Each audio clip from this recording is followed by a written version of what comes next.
Général Emballage, le métier du carton, l'art de l'emballage.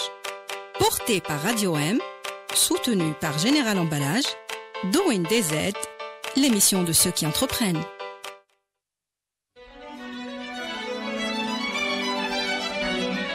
Pour bien s'entendre, il faut bien s'écouter. Rendez-vous sur M, la petite radio du Grand Maghreb. Mesdames, Mesdemoiselles, Messieurs, bonjour, bienvenue dans Doing DZ, l'émission des entrepreneurs algériens. Très heureux de vous retrouver cette semaine encore sur Radio M. On me signale que c'est déjà le 20e numéro, ça passe très vite, n'est-ce pas Soumia ? Notre réalisatrice que je salue. Voilà, alors nouvelle semaine, nouvel entrepreneur. Et il sera question cette semaine d'industrie innovante, hein, on peut le dire comme ça, d'industrie verte aussi, puisque j'ai le plaisir de recevoir Miloud Lamraoui, fondateur et directeur de Luxi, entreprise de fabrication de lampes et luminaires LED. Bonjour Miloud. Bonjour Mahmoud. Marhaba, bienvenue. Merci beaucoup, merci de m'avoir invité, ça me fait plaisir d'être là et de partager mon projet. Merci à toi de nous faire le plaisir de partager avec nous ton expérience et ton aventure entrepreneuriale. Alors avant de commencer, je vous propose, comme à chaque fois, d'écouter le portrait de notre invité, réalisé par la rédaction de Radio M, et on se retrouve juste après. Aide l'Afrique à résoudre ses problèmes d'énergie. C'est avec ces mots que se présente Miloud Lamraoui. Titulaire d'un master en électronics et télécom, notre invité a sillonné l'Afrique du Nord et le Moyen-Orient pendant plus de 15 ans, exerçant d'importantes fonctions techniques et commerciales dans le domaine de l'énergie, de l'électronique et des télécoms. Flairant le bon coup et répondant à l'appel du cœur, il décide en 2017 de tout plaquer et de revenir sur la terre de ses parents, fonder une entreprise de fabrication d'éclairage LED.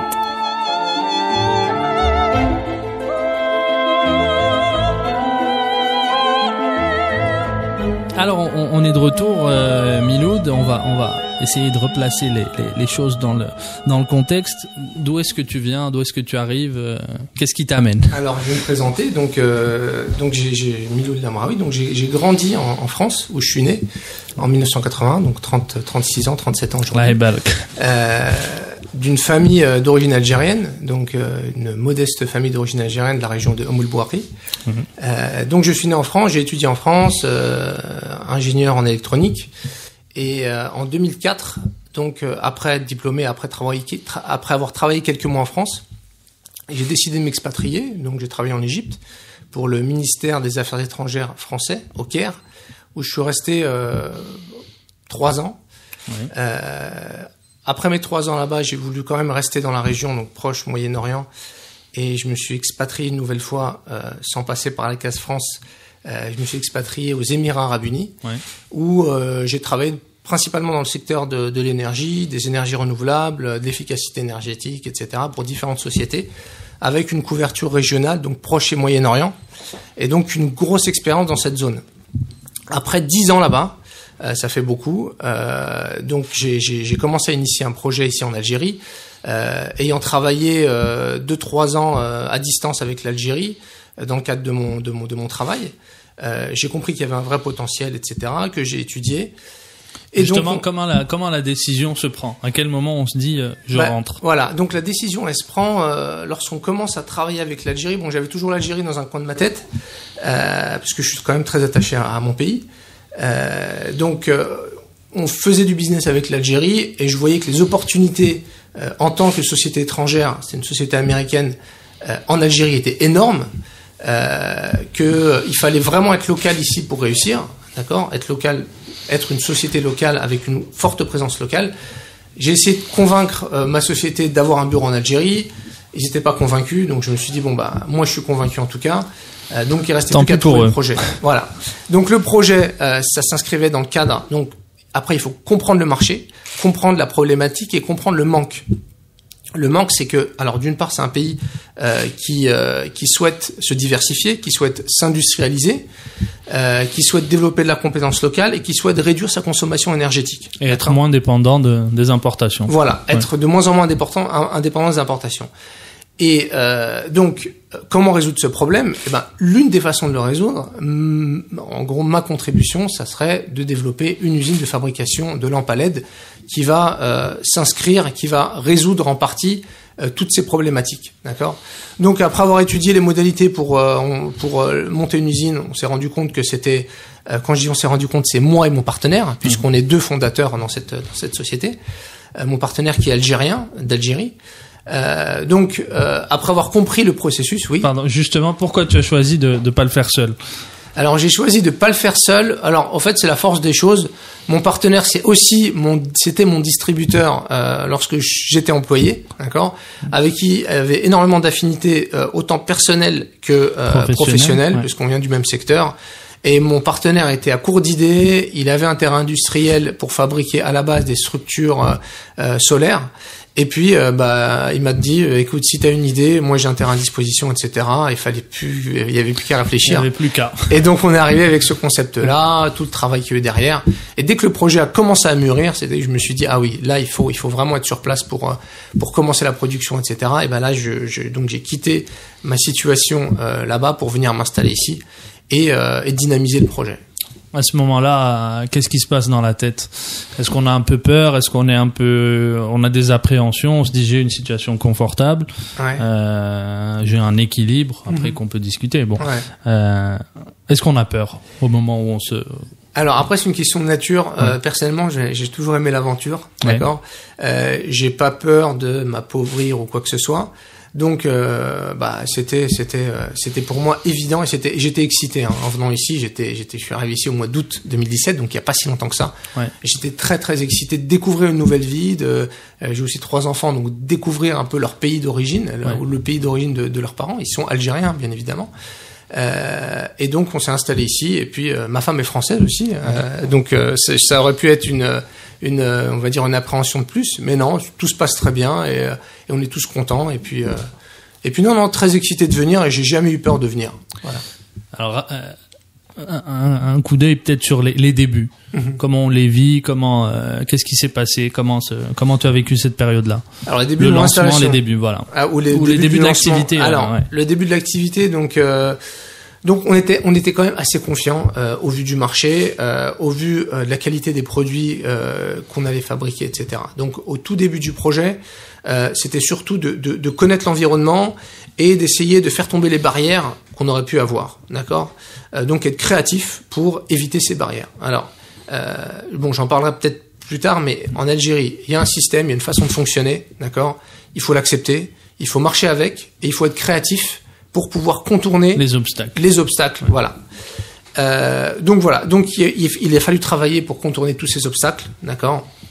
Il a fallu aussi beaucoup travailler quand on lance une société, donc travailler pour recruter les bonnes personnes, pour mettre en place tous les processus, pour développer le réseau de distribution, etc. Donc c'était énormément de travail, sans parler à côté de ça, de l'aspect personnel, où il fallait quand même installer une nouvelle famille dans une nouvelle ville, dans un nouveau pays, etc. Donc, la recette. Allez, demain j'ai envie de lancer mon usine d'éclairage LED. C'est quoi? Alors, comment ça marche? Il faut investir dans des machines, il faut recruter, ça se passe comment? Alors déjà, au début, il faut, pendant une période importante, il faut réfléchir. D'accord. Donc réfléchir pour connaître le marché, réfléchir pour savoir ce que c'est qu'une usine de fabrication de LED. Alors ce qui est important aussi, c'est vraiment, moi mon conseil, ça serait vraiment de se lancer dans un projet, dans un secteur qu'on connaît bien et qu'on maîtrise, d'accord. Justement, c'est une question importante. Il m'arrive de la poser à nos invités. Est-ce que pour entreprendre, il faut forcément entreprendre dans un secteur semblable à celui de ses études ou semblable à celui de son expérience professionnelle passée? Ouais, moi j'en suis convaincu. Ouais. Moi j'en suis convaincu. Bon, pour moi il y a 2 types d'entrepreneurs. Il y a l'entrepreneur qui va être plutôt un investisseur, d'accord, qui va ramener des fonds, qui a pas nécessairement besoin de bien connaître le secteur. Et il y a celui qui va driver la société ou l'usine ou quoi que ce soit. Et là, pour moi, d'après mon expérience, parce que j'ai entrepris dans d'autres secteurs avant, c'est primordial pour réduire les risques on va dire de perte. ou d'avoir un projet qui ne fonctionne pas, de connaître le secteur, parce que connaître le secteur, c'est connaître les problèmes qu'il peut y avoir, c'est connaître le marché, c'est connaître les difficultés, connaître les détails des produits qu'on fabrique, qu'on vend, etc. Et donc ça augmente les chances de succès. Ouais. On en revient à la recette, donc ça concrètement, il a fallu investir dans des machines. Tu parlais de foncier, le problème était réglé puisque vous aviez déjà le terrain. Donc comment ça s'est passé? Il a fallu déterminer. Donc la réflexion. Voilà, après la réflexion. Donc une fois qu'on s'est décidé, il y a un marché, etc., et qu'on sait quel type de produits répondent à la demande locale.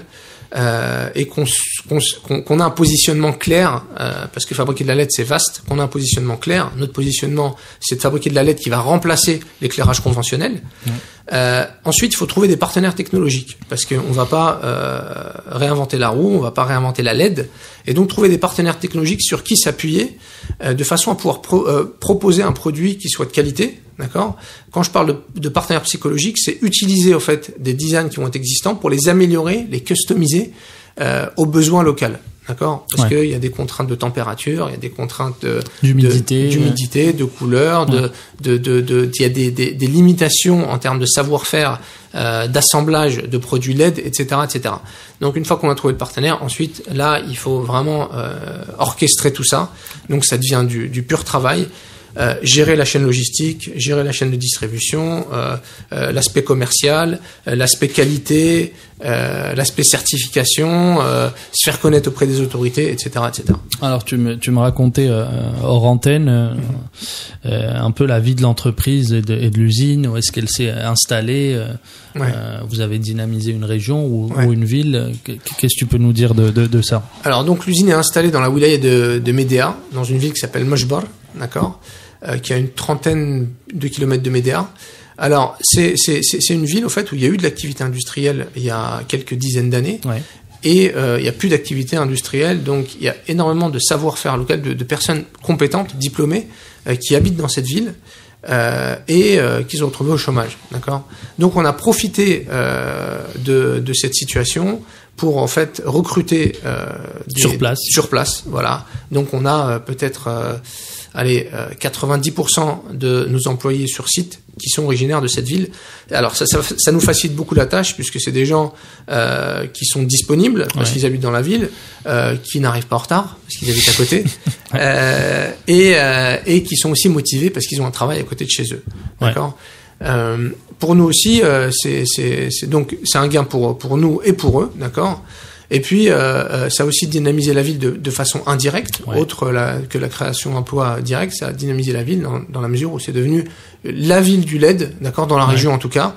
La ville où il y a un distributeur de nos produits local, donc qui va recruter des gens pour distribuer nos produits, etc. Et puis ça va être une ville qui va être aussi familiarisée, une ville un peu énergétique, puisqu'on est en discussion avec le maire pour pouvoir installer du LED pour ce qui est luminaire. On a équipé des mosquées, des écoles avec du LED. Donc ça dynamise effectivement la ville et puis un peu la région, puisque la région de Médéa, notamment via le Wali, maintenant commence à être connue pour être une wilaya verte qui fabrique aussi et qui consomme pas uniquement du produit LED. Le processus de fabrication en lui-même, ce qui va nous vient à l'esprit automatiquement, premièrement c'est les matières premières. Donc comment ça se passe? Est-ce qu'aujourd'hui on arrive à trouver les matières premières ici? Est-ce qu'on doit les importer? Est-ce que quelles sont les perspectives de ce côté-là? Voilà, donc ça c'est une question qui revient souvent. Alors déjà rapidement, qu'est-ce qu'on fait exactement? Nous on va concevoir les produits, d'accord, sur des designs qui sont existants. On va les tester, on va vérifier la qualité, etc., etc. Une fois qu'on a déterminé l'architecture, la nomenclature de nos produits, on va les décomposer en sous-ensembles et on va faire appel. Voilà, donc il y a les pièces en plastique, il y a les pièces électroniques, il y a le couvercle qui est une lentille en fait en plastique, etc. Et ensuite on va aller chercher des fournisseurs de ces différents produits. Nous, aujourd'hui, on fabrique pas de plastique, on fabrique pas de métal parce que c'est pas notre travail. Il y a des spécialistes qui le font. Donc on sous-traite ça. Alors on sous-traite malheureusement aujourd'hui à l'étranger, parce qu'on trouve pas en pour local. La totalité. Voilà, pour la quasi-totalité, à part quelques pièces métalliques qu'on va ramener en local, le packaging, etc. Oui. D'accord, mais ça reste de la conception. Vraiment, c'est des produits qui sont uniques en fait. Et donc on va sous-traiter à l'étranger aujourd'hui. Pourquoi? Parce que il y a un savoir-faire, parce qu'il y a une disponibilité et parce qu'il y a une fiabilité. Ouais. Aujourd'hui, quand on commande à nos fournisseurs en Malaisie des pièces en plastique, eh ben ces pièces vont arriver en temps, en heure, avec la qualité qu'on a demandé, avec la structure qu'on a demandé, sans défaut, etc. On a essayé de faire la même chose en Algérie. Malheureusement, quand on va commander des échantillons, on va nous livrer des échantillons qui fonctionnent pas. Donc pour des échantillons, ça fait peur pour le reste, la production pour la de masse. suite. Voilà. Ouais. Donc pour l'instant, on est étranger. Ensuite, on cherche, c'est un de nos axes de travail. On cherche des fournisseurs locaux parce que ça reviendrait moins cher. Il y a des exonérations de taxes sur certaines matières premières, dont le plastique. On essaye de trouver ça en local, mais en attendant, de façon à ne pas arrêter notre ligne de production, on continue à se fournir à l'étranger. Et est-ce que tu as l'impression que les choses vont dans le bon sens, que même si tu le disais, les prototypes n'étaient pas, les échantillons, n'étaient pas au standard de qualité que tu attendais, est-ce que tu sens que les choses vont progresser ou vont dans le bon sens? Ouais, je pense que déjà elles vont dans le bon sens au niveau de la régulation, puisqu'il y a eu récemment des exonérations de taxes qui ont été annoncées pour des intrants de type matières premières, plastique, etc.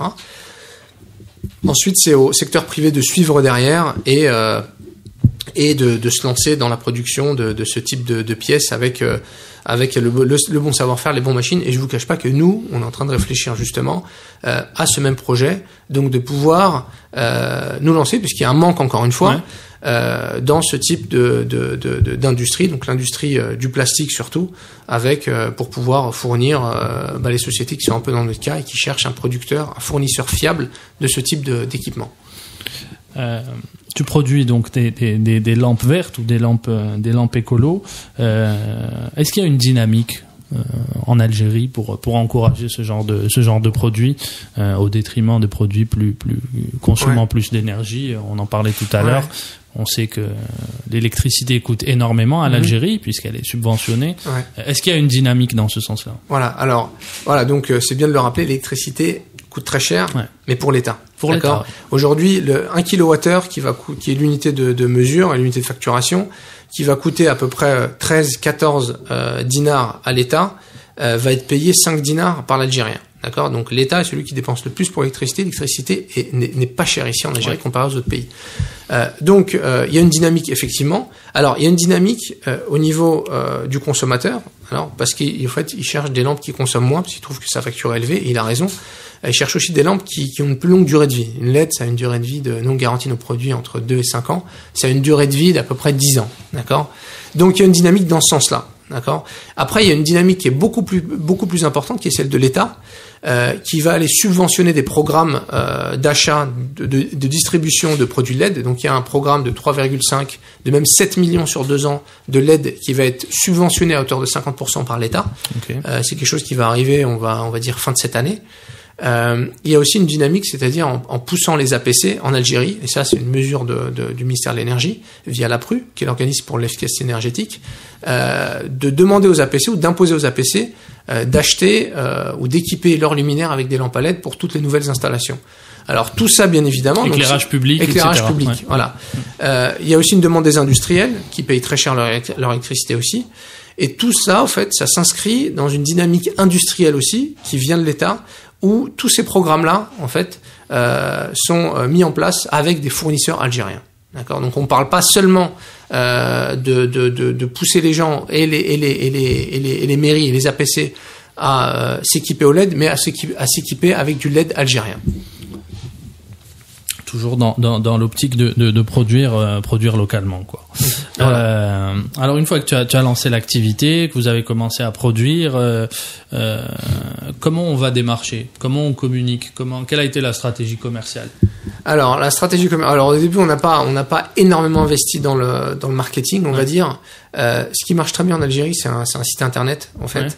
lorsque quelqu'un recherche un fournisseur, un fabricant, etc., il va souvent sur Google, il va mettre LED fabricant Algérie et il va tomber sur Luxiled en premier. D'accord, voilà. Et donc il va venir nous voir. Tu investis sur le référencement. Voilà, exact. Même pas en fait. C'est de faire un site qui va être bien référencé au sein de Google, par exemple. Donc ça, c'est la plus grosse action de marketing qu'on ait faite, puisqu'aujourd'hui on est à peu près, je sais pas, à plus d'1 millier de visites par mois. Et ça, alors le genre de visiteurs, c'est pas seulement des consommateurs, c'est surtout des industriels, des distributeurs, des grossistes, etc., qui veulent distribuer un produit local. Ensuite, il y a des actions, on va dire, auprès de l'État, donc des conférences, des réunions, etc., pour nous faire connaître. Et puis, il y a rien de plus efficace que de prendre un camion avec un chargement et de faire le tour de l'Algérie, exactement, pour identifier les bons grossistes et nous faire connaître. Aujourd'hui, quelle place occupe l'entreprise Luxi dans ce secteur-là? Alors c'est très compliqué à mesurer. Voilà. En revanche, ce qu'on peut dire, c'est qu'on est 3 fabricants aujourd'hui en Algérie. Donc on est un des 3 fabricants, qu'on est qualifié pour tous les appels d'offres publics, etc., etc. D'accord. Après, auprès des consommateurs algériens, on a toujours une très petite place. On est quand même assez nouveau, avec une production qui a commencé en 2017, donc moins d'1 an. Et puis c'est un marché où il y a énormément de produits importés et les grossistes, les consommateurs sont pas nécessairement au courant qu'il y a des producteurs algériens. Donc on se laisse le temps d'arriver, d'avoir une disponibilité importante auprès du pays pour voir en fait quelle est la réaction des consommateurs et savoir comment on se positionne par rapport à la concurrence. Mais tu le disais, le besoin est tellement important que même avec 5 ou 10 concurrents, tout le monde aura encore un plan de charge, quoi. Alors c'est très simple, il y a 40 millions de lampes à LED qui sont rentrées en Algérie en 2017, c'est un chiffre des douanes. Nous, notre capacité de production aujourd'hui, c'est 5 millions. D'accord, donc des Luxiled, on pourra en avoir 7 autres. Voilà, 7 autres, il n'y a pas de problème. Ouais. Et nous, on serait très contents aussi de pouvoir permettre, avec une capacité de production nationale, pas seulement chez nous, mais chez tous les fabricants, d'atteindre un niveau où on puisse stopper les importations de lampes à LED, puisqu'on les fabrique en Algérie. Voilà. Comment on continue à développer son business? Comment on fait progresser les choses? C'est quoi la stratégie de ton côté? Aujourd'hui, la stratégie, c'est surtout sur le plan commercial et marketing. Donc, c'est d'avoir plus de visibilité, publicité, etc. C'est des axes qu'on est en train d'étudier et qu'on va mettre en place, je pense, assez rapidement. Et puis de continuer à nous faire connaître en tournant à travers tout le pays et en distribuant nos produits. Il y a certaines marques de lampes à LED pour lesquelles il n'y a jamais de publicité, mais que tout le monde connaît. Ouais. Et grâce à leur réseau de distribution. Grâce à leur réseau de distribution. Donc il faut de la patience et du travail, en fait. Toujours. Ouais, toujours. Alors on en vient à notre nouvelle rubrique qu'on a lancée lors du précédent numéro. On s'est dit en 2 minutes comment apporter quelques skills, quelques outils à nos auditeurs, entrepreneurs ou futurs entrepreneurs. Allez, on va appeler ça la Doing DZ School. Ouais. Donc, Miloud, je vais te demander en 2 minutes de nous donner un maximum d'informations, des outils, des astuces, des conseils sur un thème qu'on a essayé de choisir en fonction de ton histoire, de ton profil. Donc, je te dis, rentrer en Algérie, mode d'emploi. Donc c'est dirigé vers nos frères, sœurs, cousins de la diaspora qu'on a envie d'attirer, qui ont des compétences, qui ont de l'expérience et qu'on veut attirer vers l'Algérie pour apporter ça. Donc je te donne 2 minutes. Rentrer en Algérie, mode d'emploi, 3, 2, 1, c'est parti. Alors très bien. Donc pour rentrer en Algérie, je pense que ce qui est très important, c'est de ne pas écouter les autres. Et de ne pas écouter les préjugés très pessimistes qu'on peut entendre, d'accord? Donc ça, c'est la règle numéro 1, elle est très importante. La règle numéro 2, je dirais que il est important aussi de connaître et de comprendre et éventuellement d'adhérer au modèle algérien, le modèle économique algérien. Alors qu'est-ce que c'est? C'est un pays qui a certes des difficultés, d'accord, mais c'est un pays qui n'a pas de dette, d'accord, donc un pays qui est souverain. C'est un pays qui est assez protectionniste, d'accord, donc ça crée des opportunités pour les Algériens ici. Et c'est un pays qui est en train de se diversifier, d'accord, donc qui demande à ce qu'il y ait une industrie qui se développe, d'accord. Donc comprendre ce modèle Et ensuite, le numéro 3, c'est de s'inscrire dedans. D'accord ? Alors, pour revenir au modèle, alors, beaucoup d'Algériens vont critiquer notre modèle d'Algériens d'ici qui n'ont pas vécu à l'étranger, vont critiquer notre modèle, mais pour avoir passé énormément de temps à l'étranger et d'avoir visité peut-être une 50aine de pays, le modèle algérien, c'est un modèle qui se tient. C'est un modèle où les gens vivent, où on est subventionné, où on pousse les gens à la production locale, etc., etc. Alors, on n'a pas de dette. Donc, avec des dettes de 100 milliards de dollars, comme c'est le cas de Dubaï, par exemple, oui, on pourrait construire la plus haute tour du monde avec 100 milliards de dollars. On pourrait le faire. Bref. Donc, comprendre ce modèle et y adhérer. Deuxième point, c'est de comprendre le système, en fait, en Algérie. Oui, il y a des difficultés. On parlait des douanes, on parlait qui sont assez strictes. Oui. Donc, qui sont strictes, etc. Ce qu'il faut, c'est s'inscrire dans ce système et ne pas essayer de le chambouler parce qu'on n'y arrivera pas. Donc, savoir que il faut être créatif, en fait, pour pouvoir contourner les difficultés du système et pouvoir, en fait, s'installer. Et le dernier point, c'est la patience. D'accord ? Être très patient. Et voilà, c'est mes points pour s'installer en Algérie. Et le 4e point, avoir de la patience. Le 5e point, avoir de la patience. Ouais, voilà, le 5e point, voilà, et même le 6e. Parfait. Merci pour ces conseils. Qu'est-ce qu'on peut te souhaiter pour l'avenir ? De la réussite. Alors pas forcément de la réussite, personnelle, mais surtout de la réussite dans ce projet, puisqu'on aimerait bien que ce projet puisse servir à d'autres personnes. Moi, je suis vraiment disponible pour pouvoir aider éventuellement une diaspora qui souhaiterait entreprendre en Algérie, et puis souhaiter plus à l'Algérie de la réussite dans sa transition énergétique, puisque on est un des participants, on va dire, avec notre responsabilité sociale à cette transition. Merci Miloud. Merci à vous d'avoir partagé avec nous. Ouais. On te souhaite bon courage, Merci beaucoup de succès, et on se retrouvera peut-être dans quelques mois pour une mise à jour de tout ça. Très bien, ou l'installation de LED dans vos locaux. De LED dans le studio. C'est signé, c'est quasiment signé. Merci à tous d'avoir été avec nous pour ce 20e numéro de Doing DZ. Merci à Ahmed qui était derrière la caméra et à Soumia qui réalise l'émission. Je vous dis Sahaf Torkom et à très bientôt avec un nouvel entrepreneur. Bye.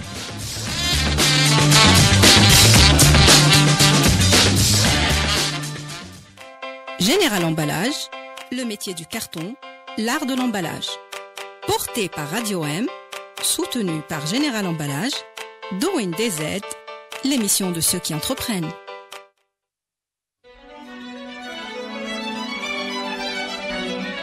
Pour bien s'entendre, il faut bien s'écouter. Rendez-vous sur M, la petite radio du Grand Maghreb.